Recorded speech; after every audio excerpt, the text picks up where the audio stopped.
আসসালামু আলাইকুম। Hello viewers, কেমন আছেন আপনারা সবাই? আশা করছি অনেক ভালো আছেন। তো স্বাগতম ডাটাবেজের নতুন টিউটোরিয়াল সিরিজটিতে। এই টিউটোরিয়াল সিরিজটিতে আমরা ডাটাবেজের বেসিক থেকে অ্যাডভান্স পর্যন্ত প্রত্যেকটা বিষয় দেখানোর চেষ্টা করব ইনশাআল্লাহ।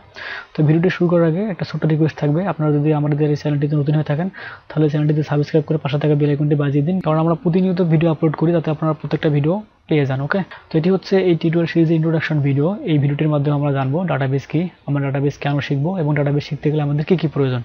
অলরাইট, তো চলুন শুরু করা যাক।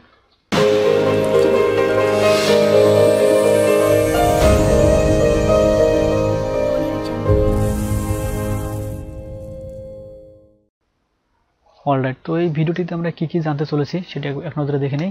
প্রথমে আমরা জানবো যে ডাটাবেজ কি। ওকে, তারপরে আমরা জানবো যে আমরা কেন ডাটাবেজ শিখবো, এবং তারপরে আমরা জানবো ডাটাবেজ শিখতে গেলে আমাদের কি প্রয়োজন। অলরাইট, তো প্রথম যে প্রশ্নটি ছিল সেটি হচ্ছে ডাটাবেজ কি। তো ডাটাবেজ হচ্ছে দুটি শব্দের সমন্বয়ে গঠিত, একটা হচ্ছে ডাটা এবং একটা হচ্ছে বেজ। তো ডাটা শব্দের অর্থ হচ্ছে উপাত্ত এবং বেজ শব্দের অর্থ হচ্ছে ঘাঁটি, অর্থাৎ ডাটাবেজের ফুল মিনিং হচ্ছে উপাত্তের ঘাঁটি। তো আমরা যদি সংজ্ঞা দিতে যাই তাহলে সংজ্ঞাটা হবে এরকম, যে কোনো কম্পিউটারে জমাকৃত সর্বমোট ডাটা সমষ্টিকেই ডাটাবেজ বলে। অর্থাৎ আমাদের কম্পিউটারে যেখানে ডাটাগুলো জমা থাকবে সেই ডাটাগুলোর সমষ্টিকেই আমরা বলবো ডাটাবেজ। অলরাইট, তো অনেকগুলো ডাটাবেজ আছে, যেমন ওরাকল, মাইএসকিউএল, তারপর আছে মাইক্রোসফট অ্যাক্সেস, ঠিক আছে, এরকম অনেকগুলো ডাটাবেজ আছে। তো এই টিউটোরিয়াল সিরিজটিতে আমরা মাইএসকিউএল নিয়ে প্র্যাকটিস করব। অলরাইট, তো ভিউয়ার্স, পরবর্তী যে প্রশ্নটা ছিল সেটা হচ্ছে আমরা কেন ডাটাবেজ শিখবো, তাই না? তো আমরা যদি ওয়েব ডেভেলপার হতে চাই, বা অ্যান্ড্রয়েড অ্যাপ ডেভেলপার হতে চাই, বা ডেস্কটপ অ্যাপ ডেভেলপার হতে চাই, ডেস্কটপ সফটওয়্যার ডেভেলপার হতে চাই, তাহলে অবশ্যই আমাদেরকে ডাটাবেসটা জানতে হবে। কারণ আমরা যখন একটা ওয়েবসাইট তৈরি করি, সেই ওয়েবসাইটের অনেকগুলো ডাটা থাকে, তাই না? তো এই ডাটাগুলো কিন্তু আমাদের কোথাও না কোথাও জমা রাখতে হয়, কোনো না কোনো ডাটাবেজে রাখতে হয়। তো সেক্ষেত্রে আমাদের অবশ্যই ডাটাবেসটা জানতে হবে।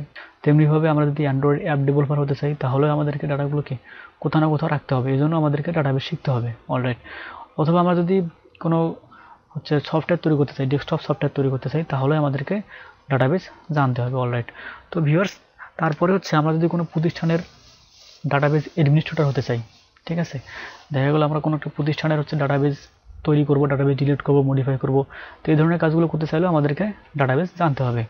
অলরাইট, তো তারপরে যে প্রশ্নটা ছিল সেটা হচ্ছে ডাটাবেজ শিখতে গেলে আমাদের কি লাগবে, তাই না? আচ্ছা, ডাটাবেজ শিখতে গেলে আমাদের যেটা লাগবে সেটা হচ্ছে একটা সফটওয়্যার লাগবে, সেটা হচ্ছে জ্যাম্প। তো জ্যাম্পের ফুল মিনিংটা আমি একটু বলি। জ্যাম্প এখানে প্রথমে হচ্ছে এক্স পর হচ্ছে ক্রস, অর্থাৎ ক্রস প্ল্যাটফর্ম, এক্সতে বলা হয় ক্রস প্ল্যাটফর্ম।